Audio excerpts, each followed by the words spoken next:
Bonjour et bienvenue sur notre plateforme de Cœur à Cœur, dans notre série Administré en bon père de famille.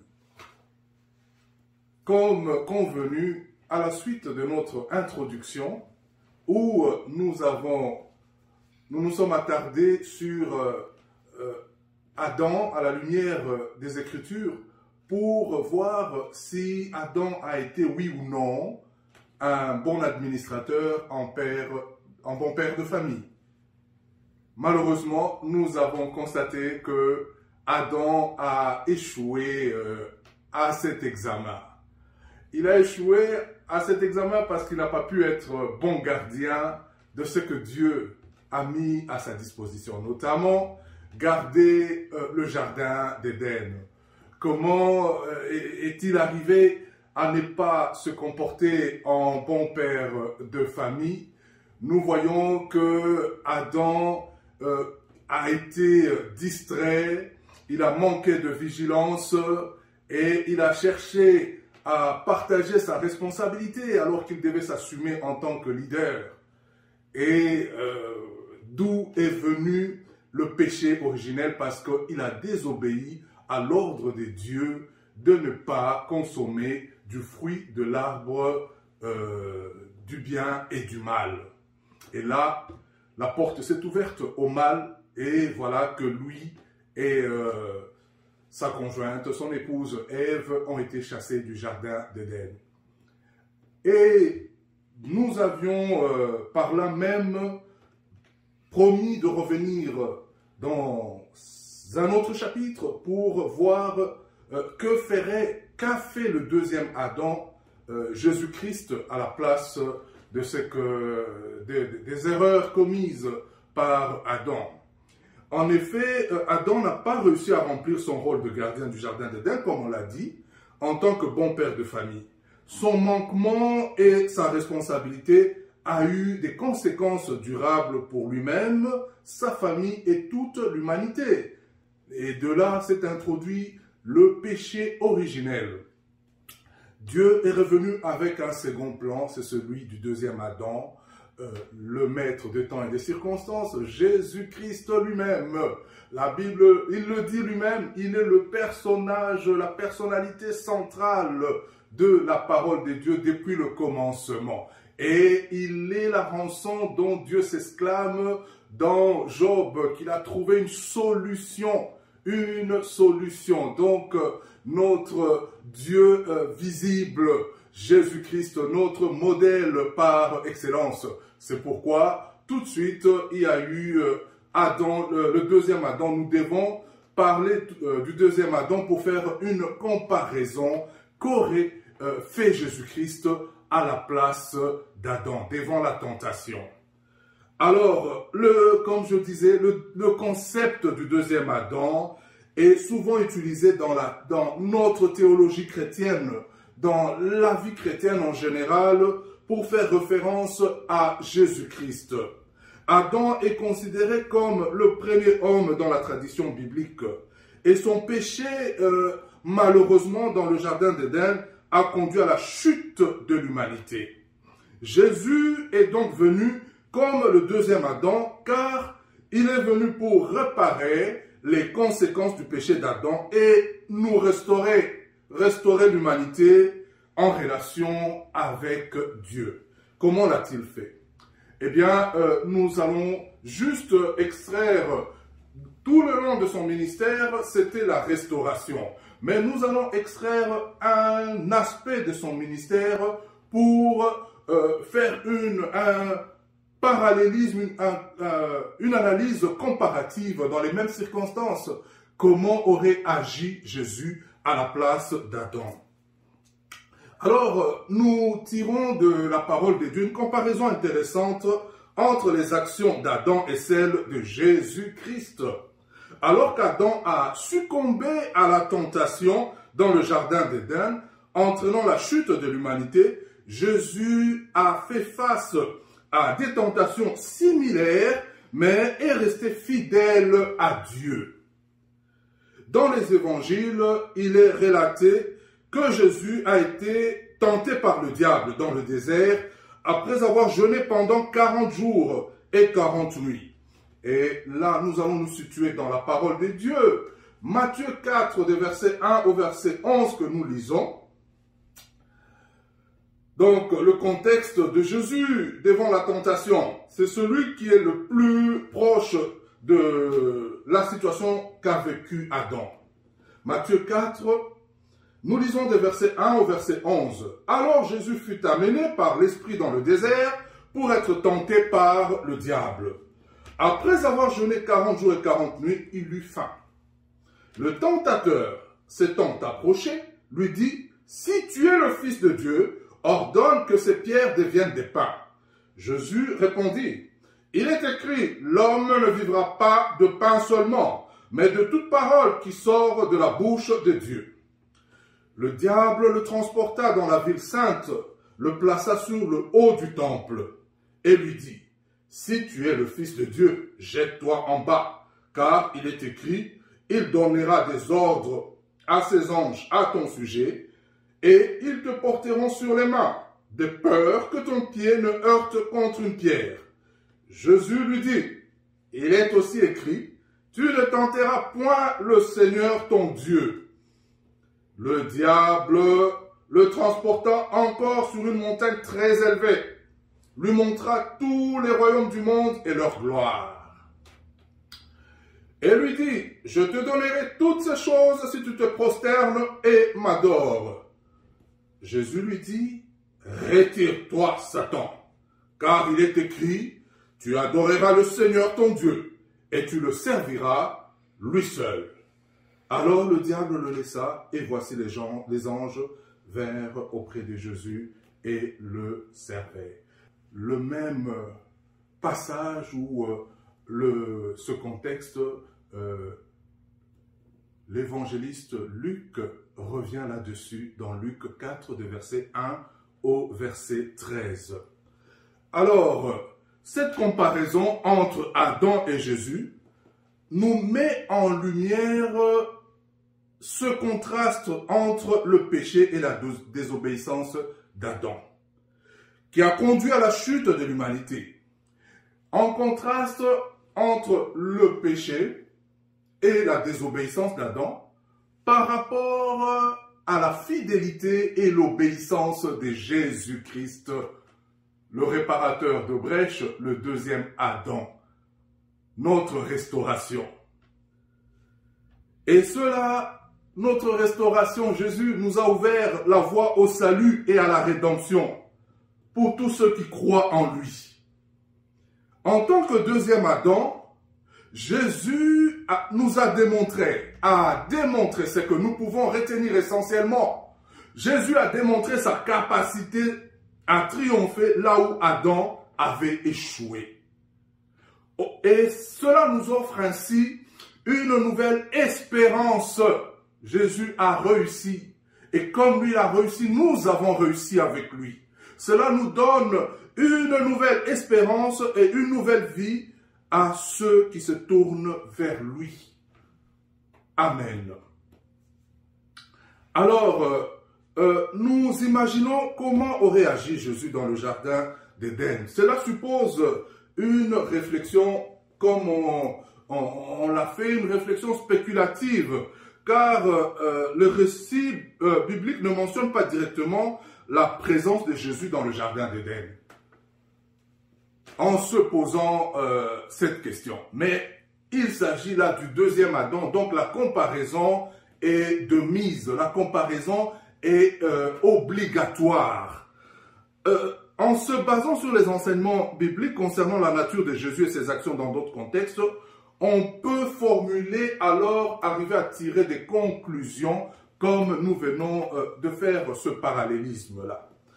Premièrement, nous constatons la fidélité à Dieu, à la place, en lieu et place de la désobéissance. La fidélité à Dieu, Jésus est fidèle. Comme Jésus est souvent décrit comme étant sans péché dans la Bible, nous pouvons regarder cela aussi dans Hébreux 4 au verset 15. Jésus est décrit comme étant sans péché. Hébreux 4, verset 15. Car nous n'avons pas un souverain sacrificateur qui ne puisse compatir à nos faiblesses. Au contraire, il a été tenté comme nous en toutes choses sans commettre de péché. Voilà, donc Jésus est sans péché. Il a été face aux mêmes tentations, face dans les mêmes circonstances. Il a agi autrement. Alors, et cela nous encourage.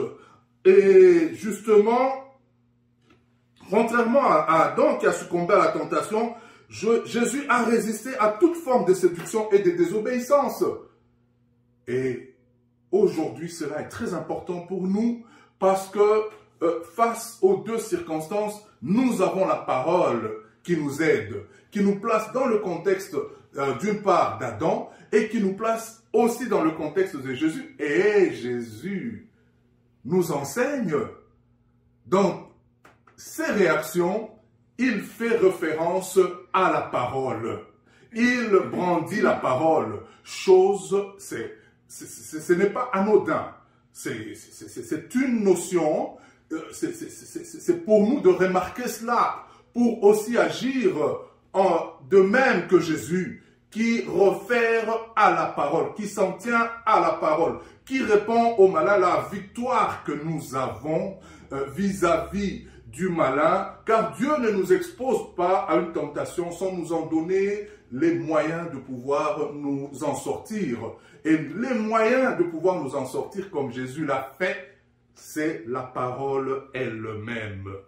Effectivement, l'utilisation des Écritures ici, Jésus les a utilisées, permettez-moi, parce que quand nous enseignons, nous nous permettons des redondances pour que ces notions puissent vraiment nous pénétrer et que ces notions soient bien ancrées en nous. En effet, Jésus a utilisé les Écritures pour résister aux tentations du diable.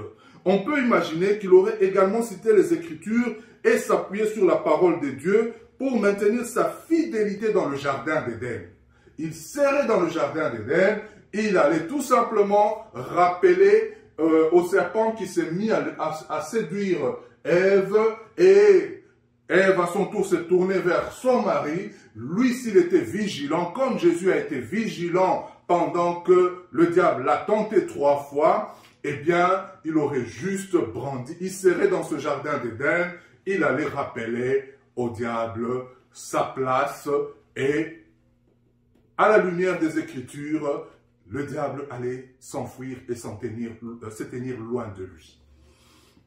Nous voyons un autre aspect important à souligner de Jésus-Christ par rapport au deuxième Adam.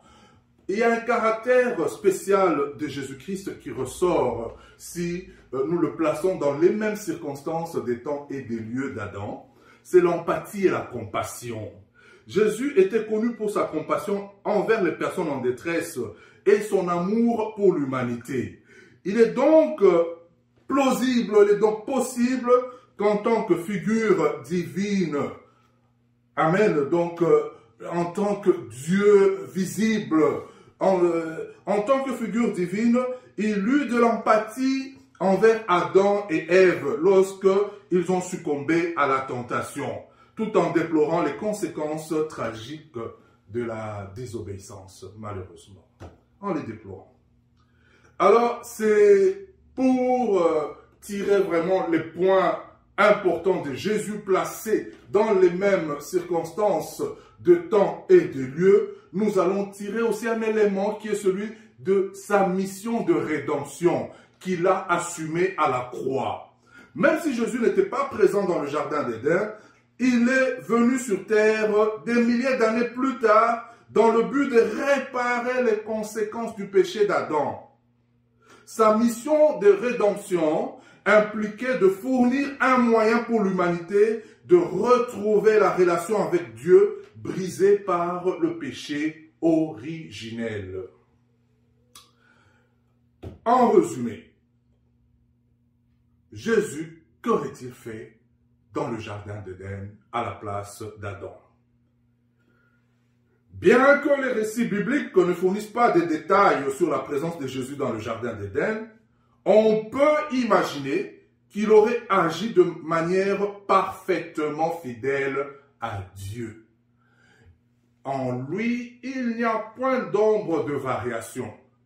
Tout don excellent, tout talent viennent de lui, de notre Dieu.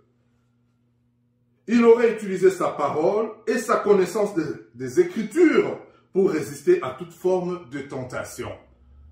Nous devons faire de même, Dieu ne nous exposant pas à des tentations sans nous en donner les moyens de pouvoir nous en sortir.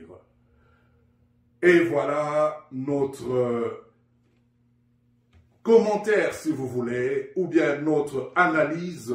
Nous devions, dans notre série Administrer en bon père de famille, nous devions tout de suite, après avoir parlé du premier Adam, dans notre introduction, nous devions de mettre en lumière les deux tableaux comparatifs, Adam et Jésus, dans les mêmes circonstances de temps et de lieu, donc dans le jardin d'Éden. Et je pense que nous venons de tirer une leçon importante par laquelle nous concluons que Jésus s'est servi à utiliser les Écritures.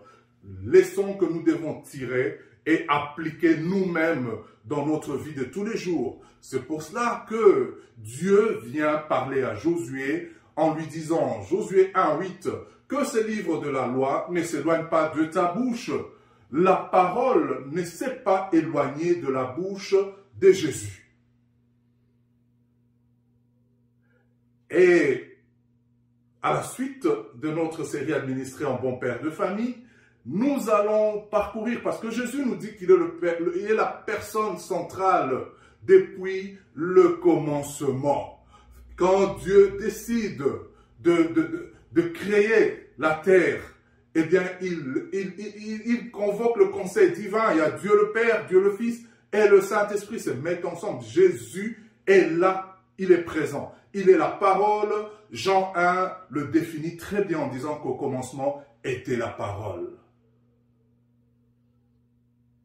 Nous avons des extraits, nous avons des repères dans la parole de Dieu. Il n'y a pas que Adam qui malheureusement a échoué à son examen. Nous allons voir par la suite des temps Noé, Abraham, Isaac, Jacob, Joseph et bien d'autres. Les héros de la foi, nous allons tous les parcourir. Les hommes, les femmes, qui sont comme toi et moi, mais qui ont laissé des repères et des traces indélébiles pour que nous puissions aussi prendre ces modèles et surmonter les tentations auxquelles nous pouvons être exposés. Et il nous sera d'une grande utilité dans notre série Administrer en bon père de famille, de regarder dans la parole de Dieu, d'identifier les personnages marquants, les prophètes, les apôtres dans le Nouveau Testament, les envoyés de Dieu, les rois, les reines. Ont-ils pu administrer en bon père de famille? Ont-ils pu voir les choses comme Dieu voit? Ont-ils pu gérer les bénédictions que Dieu met entre leurs mains comme Dieu lui-même? S'ils ont pu le faire, donc nous sommes aussi en mesure de le faire. S'ils n'ont pas pu le faire, nous pouvons éviter de tomber dans les mêmes faiblesses que toutes ces personnes. Nous allons voir des prophètes comme Élie, après une grande victoire. Voilà que Élie est terrorisé par Jézabel. Il s'enfuit. Des faiblesses comme ça, nous allons regarder cela à la lumière des Écritures. C'est cela notre mission, notre contribution, notre humble contribution sur cette plateforme de cœur à cœur. Et voilà, que Dieu vous bénisse abondamment.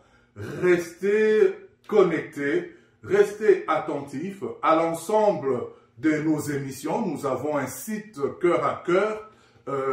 Peut-être que vos heures ne vous permettent pas forcément de suivre nos directs sur Facebook ou encore sur YouTube, mais prenez le temps d'aller visiter notre site de cœur à cœur. Vous allez trouver le répertoire des émissions déjà passées. Vous allez trouver la programmation des émissions à venir.